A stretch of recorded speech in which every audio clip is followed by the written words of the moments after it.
Hello dear students, welcome in ASC starter. मैं आपको इस वीडियो में क्लास 12th का जो सीबीएसई की तरफ से पेपर लिया गया था इकोनॉमिक्स का, ये सेट नंबर 2 है। इसके जो एमसीक्यू है ना, चाहे हिंदी मीडियम में इंग्लिश मीडियम हो, मैं आपसे आंसर शेयर कर रहा हूँ। एक बात आपको बता दूँ, ये कोई ऑफिशियल आंसर की नहीं है कि जो मैं बता रहा हूँ वो 100% ट्रू हो। उसमें कुछ इधर उधर भी हो सकता है, ठीक है ना। तो आप जो है, अगर कोई आपको डाउट लगता है तो आप कमेंट कर सकते हैं, डिस्कस कर सकते हैं। बाकी जो यहाँ पे आंसर है वो आपको बता रहा हूँ, आप अपने आंसर मैच करना चाहे मैच कर सकते हैं, ठीक है। तो देखिए, ये जो पहला क्वेश्चन था यहाँ पर, कॉलम 1 कॉलम 2 को यहाँ पर देखना था, बता रहा था कि करेक्ट मैच कौन सा है, करेक्ट कौन सा लिखा गया है। तो देखिए, यहाँ पर गैर कर राज्य से लिखा था, इन्होंने बोला वस्तु व सेवा कर, इन्होंने बोला नॉन टैक्स रिवेन्यू होता है।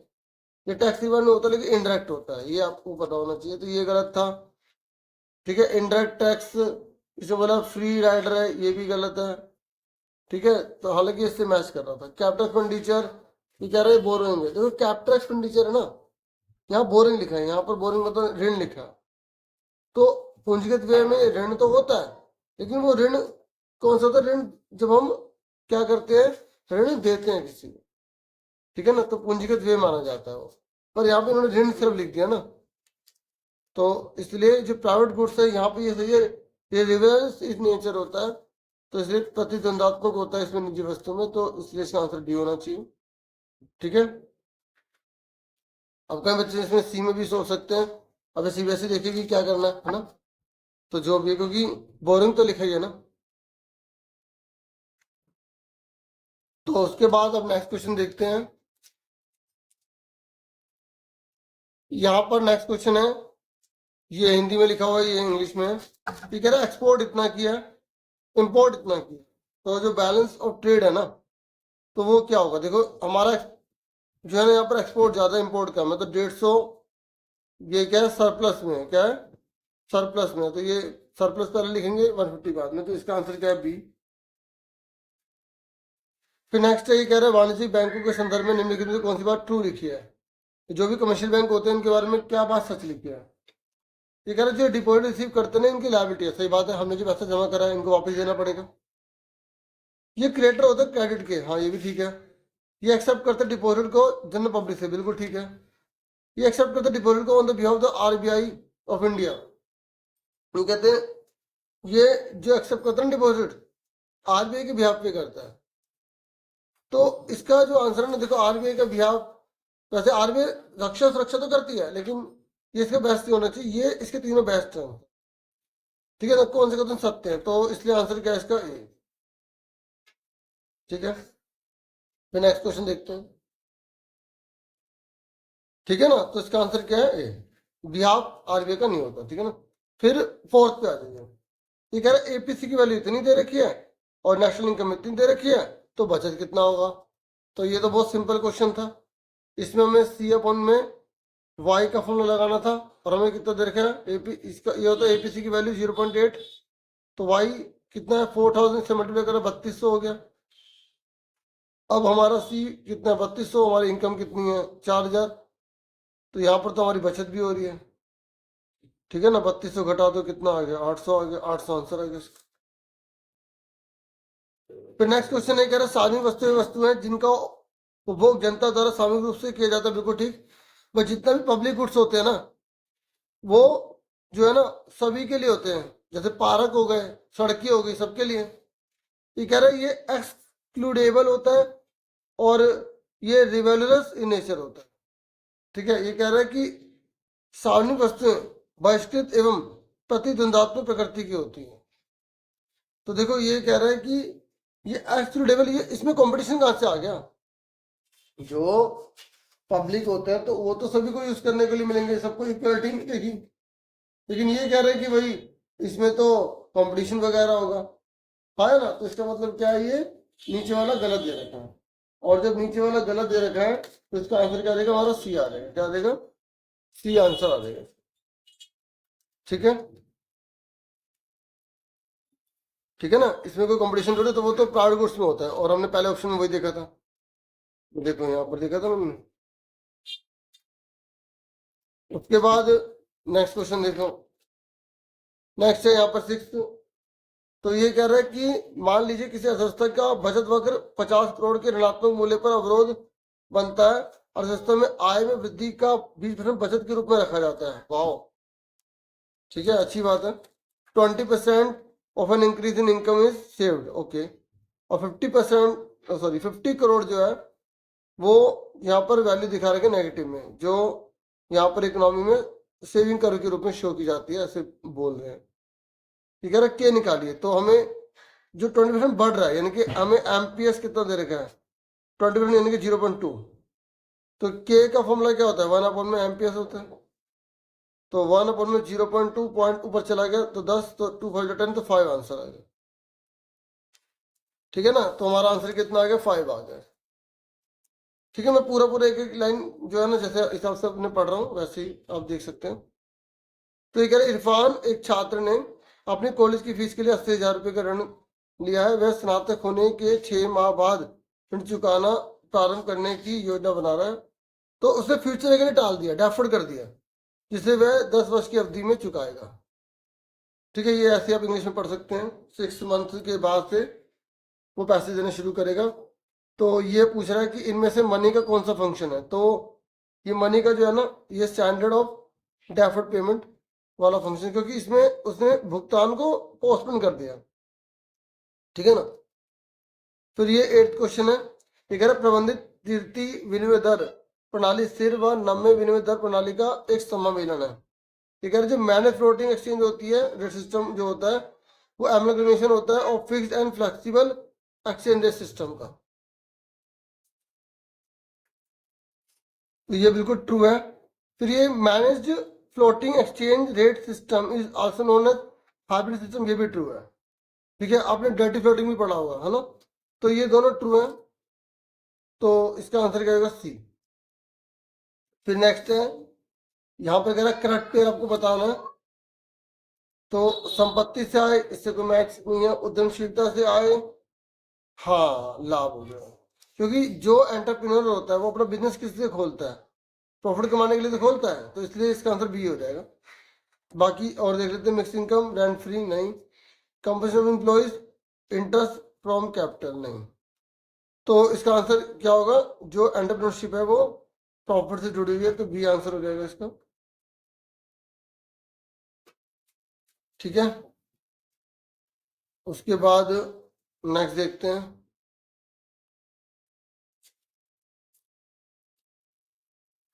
नेक्स्ट है 10th, यह कह रहा है भुगतान संतुलन के चालू खाते लेन देन के संदर्भ में निम्नलिखित में से कौन सी बात असत्य लिखी है, कौन सी ट्रू नहीं है ना।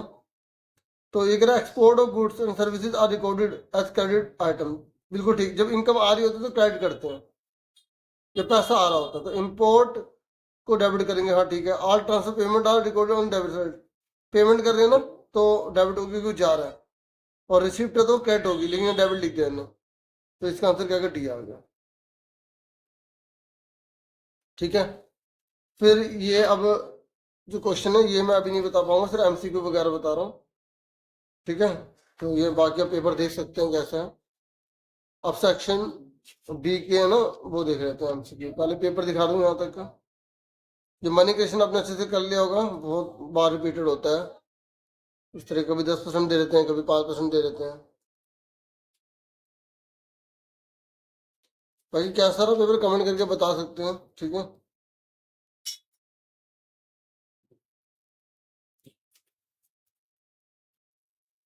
अब आ जाइए सेक्शन बी में। यहाँ पर बोला कि भारत इनमें से किस का जो है ना मेंबर नहीं है, तो G7 का मेंबर नहीं है भारत, सबका मेंबर है लेकिन G7 का नहीं है। और G20 तो आपको पता ही होगा, सार्क, अपने जो बच्चे पॉलिटिकल वाले उनको पता होगा, लेकिन कॉमर्स वाले को हो सकता है थोड़ा सा जैसे प्रैक्टिस के ऊपर था, थोड़ा सा नॉलेज भी थी इसमें, जैसा भी था। ठीक है, डी है।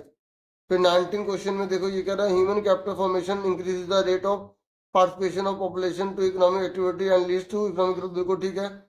ये कह रहा है rate of participation of the people refer to the percentage of the people engage in production process of country, बिल्कुल ठीक है। तो दोनों ठीक है। ठीक है, तो इस हिसाब से इसका आंसर क्या हो जाएगा हमारा। और देखो क्या ये इसका रीजन है, यहाँ पर ही बता रहा है कि भागीदारी दर किसी राष्ट्र की उत्पादन प्रक्रिया में संलग्न व्यक्ति के प्रतिशत को संदर्भित करती है। ठीक है, तो अब जैसे यहाँ पर rate of participation of people, जो वो रेफर कर रहा है to the percentage of people engage in production process of country. तो अगर ये बहुत ज़्यादा बढ़ा रहा है तो इससे क्या होगा, इंक्रीज होगा। ठीक है, तो मेरे हिसाब से इसमें यही होना चाहिए। ठीक है ना, क्योंकि ये इसके लिए भी व्याख्या कर रहा है, इसलिए बाकी जो देखो सीबीएसई क्या करेगी, है ना। अब 20 क्वेश्चन है, तो 20 क्वेश्चन में यहाँ पर देखते हैं। यहाँ पर देखो ह्यूमन, यहाँ पे वही बताना, करेक्ट पेयर बताना मैं। ये कह रहे मानव विकास संकेतक, कानून का शासन, जनसांख्यिकी संकेतक, संवैधानिक संरक्षक, विशेष आर्थिक क्षेत्र, अतिरिक्त आर्थिक गतिविधियों का सृजन, ये लग रहा है। हाँ ठीक है। कम्युन प्रणाली, सामूहिक उद्योग केंद्र। देखो कम्युन प्रणाली जो है ना विशेषकर खेती पर से जुड़ी है। अगर यहाँ पे एग्रीकल्चर लिखा होता तो हम इसको इम्पोर्टेंस देते। यहाँ पर स्पेशल इकोनॉमिक जोन के अंदर क्या होता है, एडिशनल इकोनॉमिक एक्टिविटी को जनरेट करता है, क्योंकि इसमें विशेष प्रकार की फैसिलिटी प्रोवाइड की जाती है, बिजली वगैरह। और तो इसलिए सी होना चाहिए इसका। ठीक है, सी इसका थर्ड है इसका। ठीक है, फिर उसके बाद नेक्स्ट देखते हैं क्या। ये 21 है। 21 में यहाँ पर इसने बोला है कि जैसे ये जो देखो ये लिखा हुआ आयात, जो हम बाहर से खरीद रहे हैं उसको खींच रहे हैं, जो हम बाहर से खरीद रहे हैं वो अपने देश में बनाओ, तो इसे बोलते हैं इम्पोर्ट सब्स्टिट्यूशन। क्या बोलते हैं, इम्पोर्ट सब्स्टिट्यूशन। जो हम बाहर से खरीदते अगर अपने देश में बनाएंगे ना तो वो क्या कहलाता है, इम्पोर्ट सब्स्टिट्यूशन कहलाता है। ठीक है, यहाँ पर ये लिखा है जिसने विदेशी वस्तुओं को घरेलू उत्पादन से सफलतापूर्वक प्रस्तावित कर दिया, लिखा है ना, तो इसको क्या बोलेंगे, इम्पोर्ट सब्स्टिट्यूशन। फिर ये विजय इम्पोर्ट के लिए था, तो यहाँ पर बोला गया कि उस व्यापार नीति को संदर्भित करता है जिसका उद्देश्य वस्तुओं के घरेलू उत्पादन को प्रसारित करके आधे वस्तुओं को निर्भरता को कम करना है। तो वही है, हमें अगर निर्भरता कम करना है तो हमें इम्पोर्ट सब्स्टिट्यूशन करना पड़ेगा, आयात प्रस्तावन करना पड़ेगा। इसमें क्या है, सी है। ठीक है, विजय इम्पोर्ट के लिए थे। फिर 22 है, ये कह रहा है कि prior to economic reforms public investment in social infrastructure by China resulted in better human development indicators. हाँ ये तो ठीक है। अगर चाइना जो है वो इंडिया पाकिस्तान से आगे है एसजीआई में, तो दोनों ठीक है, लेकिन ये इसका रीजन नहीं है। ठीक है, तो इसका आंसर क्या बी। ठीक है, जहाँ रीजन नहीं होता लेकिन दोनों बातें ठीक होती है तो फिर हम बी पे बताते हैं, है ना। फिर उसके बाद बी मतलब आप देख रहे हैं ना कहीं ऑप्शन भी आगे पीछे हो जाते हैं, तो पेपर हो ही गया। चलो फिर 23 क्या है, अल्पकालिक बेरोजगारी है, जब एक नौकरी को पाने के लिए दूसरी नौकरी में जाने के कारण उत्पन्न होती है, तो इसमें ना संघर्ष करना पड़ता है। ठीक है, तो इसे बोलेंगे फ्रिक्शनल अनएम्प्लॉयमेंट। क्या बोलेंगे, फ्रिक्शनल अनएम्प्लॉयमेंट। ठीक है, बाकी तो नाम से पता लग रहा था, तो आसान ही था। फिर 24 में ये कह रहा है कि आपको वही सही युग्म बताना है। इस तरह के क्वेश्चन पर ज़्यादा दिए हैं। कट पेयर आपको बताना है, तो यहाँ पर subsidies maximum quantity of the goods नहीं। लैंड सीलिंग 56 के तो बाद में हुआ था ना, तो ये तो इससे कोई लेना देना होगा नहीं। स्मॉल स्केल इंडस्ट्रीज नहीं। Land to the tiller. Modernization का मतलब क्या होता है, सोशल की जो सोच है उसको बदलना, तभी तो नई नई चीज़ों का इस्तेमाल करेंगे। तो 5 ईयर प्लान का गोल था ये, और सोशल आउटलुक को चेंज करना था, नई नई टेक्नोलॉजी का लाना था, किसानों को विश्वास दिलाना था कि नए नए आधुनिक तकनीक का इस्तेमाल करेंगे ना, तो इसलिए ये डी। और भी बहुत सारे काम करने थे, तो डी। ठीक है, फिर 25 में देख लो, ये कह रहा है कार्यरत व्यक्ति नियमित वेतनभोगी कर्मचारी या आकस्मिक कर्मचारी हो सकता है, बिल्कुल ठीक है। ये कह रहा है भारत के ग्रामीण क्षेत्रों में नियमित, अरे भारत के गाँव में नियमित वेतनभोगी रोजगार कहाँ लेंगे, बहुत अनियमित रूप से ज़्यादातर लगे होते हैं, है ना। तो यहाँ पर ये कह रहा है regular salaried employment is a major source of employment in rural area, ये गलत दे रखा है। ठीक है ना, क्योंकि गाँव के अंदर जो है ना वो पक्की नौकरी वाले कहाँ होते हैं, हाँ है ना, तो ये गलत है, ये सही है। तो ए सही है, आर गलत है। ए सही है, ए ट्रू है, आर गलत है, सेकंड। तो ए आंसर होगा इसका। फिर नेक्स्ट देख लेते हैं। ठीक है, चीन में ग्रेट लीप फॉरवर्ड का प्राथमिक केंद्र क्या था, इंडस्ट्री, है ना। इंडस्ट्री पे चाइना ने सबसे ज्यादा ध्यान दिया था। फिर ये किसको इंडिकेट कर रहा है, उन विगत घटनाओं की पहचान और चयन करें जिसमें संसाधनों की मांग उनकी आपूर्ति से अधिक हो गई है।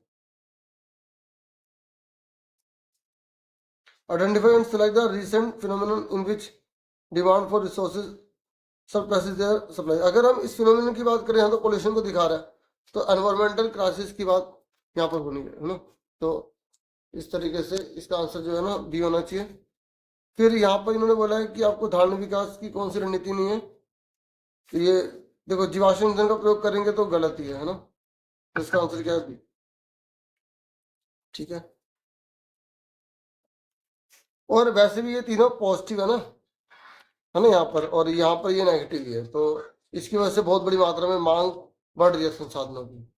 ठीक है, और ये हिंट भी था, इससे इसका बी है, और इसका भी बी दे रखा था। ठीक है, अब आगे देख लेते हैं बाकी ये क्वेश्चन आंसर है। ये तो मुझे पूरी उम्मीद है आपका सही हुआ होगा पेपर। ठीक है,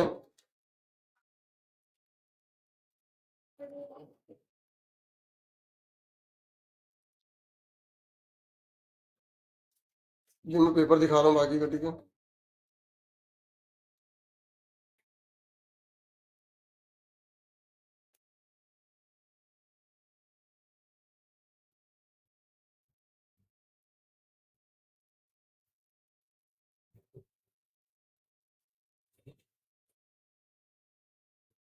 इतना ही था डियर इस वीडियो में। Thank you for watching and listening carefully and take care all dear students.